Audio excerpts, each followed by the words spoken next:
कर्नाटक के अंदर हिजाब को लेकर एक अलग तरह का बवाल मचा हुआ है। विवाद इस बात पर है कि हिजाब पहनकर छात्राएं स्कूल में क्यों हैं।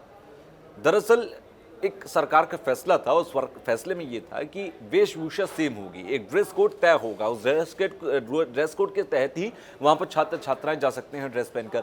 लेकिन हिजाब पहनकर छात्राओं का वहां पर जाना दरअसल वहां पर अखर गया और इस बात को लेकर विवाद शुरू हो गया।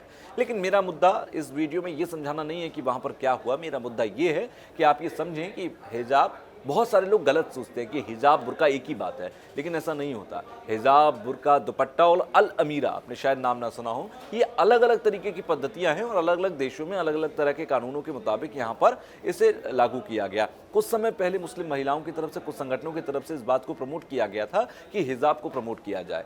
दरअसल हिजाब क्या होता है? हिजाब, अगर आप कानून में जाएंगे या फिर आप इस्लामिक कानून में जाएंगे तो वहां पर आप देखेंगे कि हिजाब के बारे में ये कहा गया है, हिजाब मतलब पर्दा। पर्दा मतलब आप अपने सर को ढकें और अपने गर्दन के हिस्से को ढकें।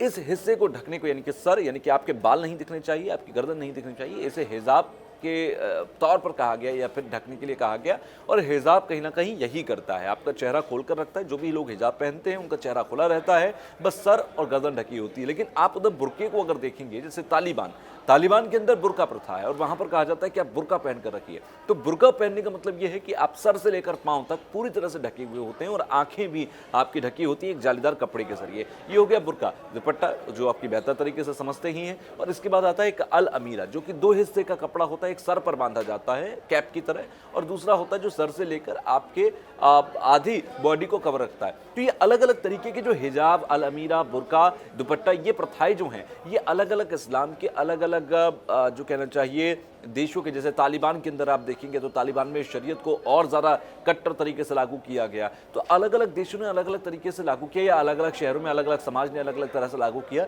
लेकिन फिलहाल जो विवाद है वो हिजाब को लेकर है, क्योंकि स्कूलों और कॉलेजेस के अंदर जहां पर हिजाब पूरी तरह से बैन है, वहां पर हिजाब पहन के जाने पर यह विवाद सामने आया था, जो कि कर्नाटक में सामने आया। उम्मीद करता हूं आप हिजाब और बुर्के के अंतर को समझ गए होंगे कि ये अंतर क्या होता है। दूसरे लोगों को भी समझाइए, क्योंकि ये मामला बड़ा ही संवेदनशील है। और हमारे चैनल को सब्सक्राइब करना मत भूलिएगा। इन खबर चैनल को सब्सक्राइब करें।